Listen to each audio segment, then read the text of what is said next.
Mbak Shirley kayaknya ingin menyampaikan keresahannya ketika Bang Jumhur menjawab. Apa keresahannya? Betul, karena ada satu statement tadi dari Bang Jumhur yang saya catat, itu akan jadi berat ketika dikerjakan dengan hati, teman-teman. Artinya yang beliau lakukan ini dilakukannya dari hati. Dan itu dikonfirmasi oleh track record dan sepak terjang beliau sebagai aktivis. Nah, ketika aktivis masuk ke pemerintahan seperti sekarang, Pak, otomatis dapat dua konsekuensi pandangan. Pertama, pandangan miring, kedua, pandangan curiga. Nah, ini apakah dengan semua gebrakan tadi, baik yang sudah maupun akan dilakukan juga Abang dapatkan, dan bagaimana Abang menghadapinya, Pak? Kita harus teguh aja.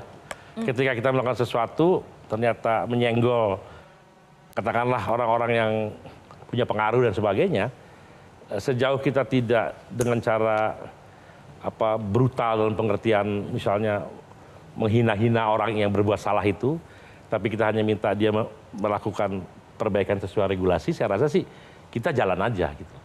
Nggak usah lagi pakai terlalu berlebihan lah begitu. Tapi aktivis-aktivis yang sefaham dengan saya misalnya, saya harus sampaikan, jadi ada realita, ada idealisme, tapi ada realita yang harus berjalan. Nah di sini mungkin orang mengatakan semacam kompromi, dan kompromi itu juga ya legitimate.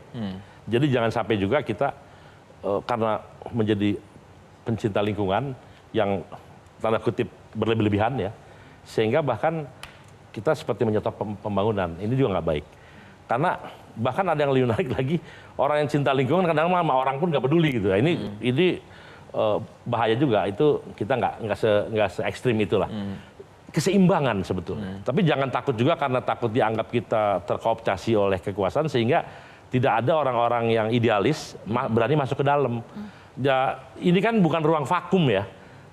Ini ruang kekuasaan tuh ruang yang justru menarik di sini. Nah, Anda tahan nggak tahan gitu aja. Ya kalau Anda misalnya, gue malas berkuasa, takut gue terpengaruh, gue jadi nggak bisa, ya berarti orang ini nggak tahan.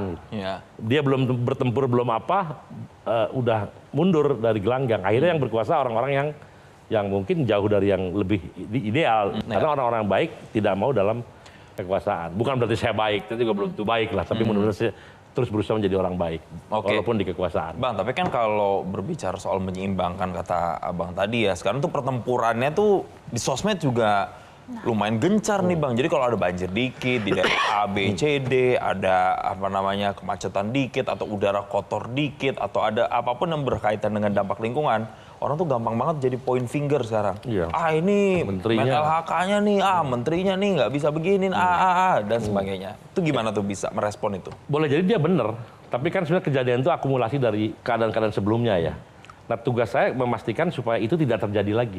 Misalnya bencana-bencana hidrometeorologi yang kayak di Sumatera, itu nggak boleh terjadi lagi. Maka kita sekarang sangat punya affirmative action, bagaimana lahan-lahan kritis di sana ditanamin tanaman keras dan sebagainya, tambang-tambang yang ilegal atau apa ditindak betul-betul nggak boleh. Itu kan bagian daripada itu.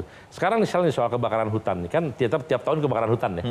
Saya udah tahu nih, kita udah punya semualah teropong-teropong yang mengetahui bakal ada terjadi di sini titik-titik bakarnya. Nah sekarang kita mitigasi. Dari sekarang kita lakukan sesuatu supaya itu tidak terjadi.